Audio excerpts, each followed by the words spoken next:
Assalamualaikum warahmatullahi wabarakatuh. Perkenalkan, nama saya Nur Kusnatulia NIM 186 dari Prodi Manajemen kelas D Fakultas Ekonomi dan Bisnis Universitas Trunojoyo Madura. Di sini saya ingin menjelaskan sedikit tentang gaya kepemimpinan ala Wiji Tukul yang merujuk pada buku Wiji Tukul Teka-teki Orang Hilang, buku Tempo Prahara-Prahara Orde Baru. Nah, di sini saya tidak ingin mengupas tuntas tentang Wiji Tukul berdasarkan apa yang sudah ditulis oleh penulis terhadap Wiji Tukul, tetapi hanya fokus pada gaya kepemimpinan dan kepribadian seorang Wiji Tukul saja. Nah, perlu teman-teman semua ketahui bahwa Wiji Tukul ini sebenarnya memiliki nama asli Wiji Widodo, yang oleh pelatihnya yaitu Cempelawarta namanya diganti menjadi Wiji Tukul Wijaya.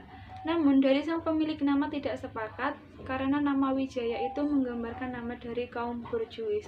Hingga sampai saat ini namanya akrab disapa menjadi Wiji Tukul yang artinya adalah biji tumbuh. Wiji Tukul dilahirkan di Solo pada tanggal 26 Agustus 1963 yang mempunyai 2 anak, 1 perempuan dan 1 laki-laki dari istrinya yang bernama Sipon. Gara-gara melawan Orde Baru, Wiji Tukul dikejar-kejar, namanya disebut-sebut di televisi dan media lainnya oleh seorang jenderal karena dia dianggap menjadi dalang dari kerusuhan yang terjadi di Jakarta pada tanggal 27 Juli 1996. Selama 2 tahun, bekas kulit pelitur mebel dan seniman ini menjelajahi Indonesia, separuh Indonesia tepatnya, untuk bersembunyi. Nah, di sini langsung saja saya ingin mengaitkan dengan analisis ASEAN dari gaya kepemimpinan seorang Wiji Tukul. Yang pertama adalah pengalaman. Pengalaman yang bisa kita ambil dari seorang Wiji Tukul yaitu beliau adalah seorang yang pantang menyerah dalam hal apapun. Bakat yang dimilikinya sejak lahir selalu disyukuri dan diterapkan dalam kehidupan sehari-hari untuk perlawanan. Pengalaman yang ia lewati sangat panjang, mulai jadi tukang pelitur, musisi, seniman, hingga penulis. Di kosakatanya dia hanya satu, menegakkan keadilan di Indonesia, di negara kita tercinta ini. Nah, yang kedua adalah ketelitian. Selama hidupnya, Wiji sangat berhati-hati dalam menjalankan aktivitas sehari-hari. Mengapa? Hal ini karena Wiji menjadi seorang yang dicari atau orang yang diburu oleh banyak aparat. Bukan hanya satu aparat, melainkan dari banyak aparat. Nah, Wiji selalu bergerak di belakang untuk tetap menegakkan keadilan. Dia selalu menutupi identitasnya dimanapun dia berada. Misalnya ketika berada di Kalimantan, namanya diganti menjadi Bang Paulus yang berprofesi menjadi tukang bakso juga rohaniawan. Karena selama di Kalimantan dia tidak hanya 1 kali, tetapi juga beberapa kali.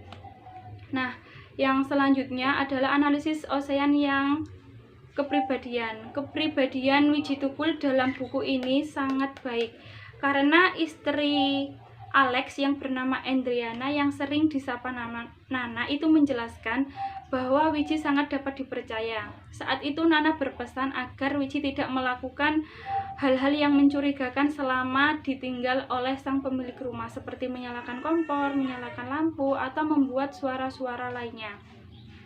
Nana sampai heran dengan keteguhan dan kedisiplinan Wiji karena tidak melihat sesuatu yang berubah di rumahnya. Nana juga menyebut Wiji sebagai orang yang teguh dan tidak merepoti orang lain. Yang keempat adalah keramahan. Wiji Tukul adalah seorang yang ramah pada dasarnya, seorang pemuda yang ramah. Hal ini dibuktikan ketika ia sekolah dan menjadi musisi sekaligus penulis pamflet. Pada saat ia sekolah, mengikuti kelas tari, dan di sepanjang jalan, ia selalu mengembangkan dan melestarikan budaya, hingga ia dijuluki menjadi seorang seniman. Tentulah ia punya banyak sekali teman, dan tak heran jika kepergiannya sangat ditangisi oleh teman-temannya, dan kepulangannya selalu ditunggu-tunggu oleh seluruh masyarakat Indonesia. Kepergiannya dan kehilangannya tidak diketahui oleh siapapun. Ada yang mengatakan bahwa dia diculik dan dibunuh. Namun jika itu benar, di mana sekarang jasadnya? Tetapi ada juga yang mengatakan bahwa ia masih hidup, tetapi di daerah mana? Seperti itu. Apakah di zaman sekarang kecanggihan teknologi masih bisa menutupi identitas seseorang? Tetapi ada yang mengatakan juga bahwa dia akan kembali di tahun 2030. Dia adalah orang yang cacat wicara karena dia cadel, tidak bisa mengucap R. Cacat wicara tapi dianggap berbahaya.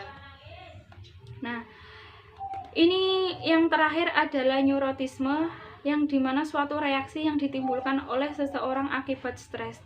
Dalam karakter Wiji Tukul juga pernah mengalami kegagalan semasa hidupnya karena dia tidak dapat menamatkan pendidikannya di SMK karena pada saat itu keluarganya memang tidak ada biaya dan dia lebih memilih untuk meneruskan pekerjaan bapaknya sebagai tukang becak dan menyekolahkan adiknya yang bernama Wahyu Susilo.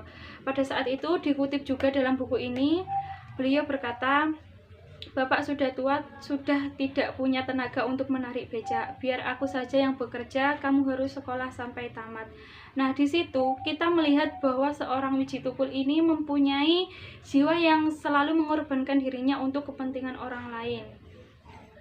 Lalu yang selanjutnya, ketika dalam masa pelarian, Wiji Tukul tidak hanya berdiam di satu tempat, tetapi juga di beberapa tempat. Karena memang hampir di separuh Indonesia dia gunakan untuk bersembunyi. Hal ini tidak diketahui oleh sahabat-sahabat dan rekan-rekannya, karena memang ini adalah sesuatu yang bersifat rahasia. Namun ketika ia sedang bersama salah satu temannya, ia kadang mendengarkan kemana ia harus pergi. Selama itu satu frekuensi dengan apa yang dipikirkannya, maka dia akan menjalankannya dengan penuh rasa tanggung jawab. Di sini langsung saja saya kaitkan dengan materi kepemimpinan yang selama ini saya pelajari dari buku semester 5 yang dibimbing oleh Bapak Joni Hadira Harjo. Wiji Tukul termasuk orang yang menggunakan kepemimpinan adalah rasional dan emosional. Juga mematahkan mitos dalam buku itu yang mengatakan bahwa seorang pemimpin itu dilahirkan, bukan dibentuk. Padahal jelas dalam karakteristik Wiji Tukul kita mengetahui bahwa pemimpin itu dibentuk. Karena pada dasarnya Wiji Tukul tidak dilahirkan dari keluarga yang terpandang, dari keluarga yang terhormat, tetapi dia hanya dilahirkan dari seorang laki-laki yang berprofesi sebagai tukang becak dan ibunya sebagai penjual sayur di pasar. Namun, karena kegigihannya dalam menegakkan keadilan dan untuk kemaslahatan bersama, dia mampu menjadi seorang pemimpin. Bahkan kepulangannya dan kabarnya selalu ditunggu-tunggu oleh kaum revolusioner di seluruh Indonesia. Demikian yang bisa saya sampaikan terhadap gaya kepemimpinan seorang Wiji Tukul. Apabila ada salah kata dan ada berita yang memang tidak sesuai, saya memohon maaf karena saya merujuk pada buku ini yang sudah pernah saya baca. Akhirul kalam, wallahu muwaffiq ila aqwamit thoriq. Wassalamualaikum warahmatullahi wabarakatuh.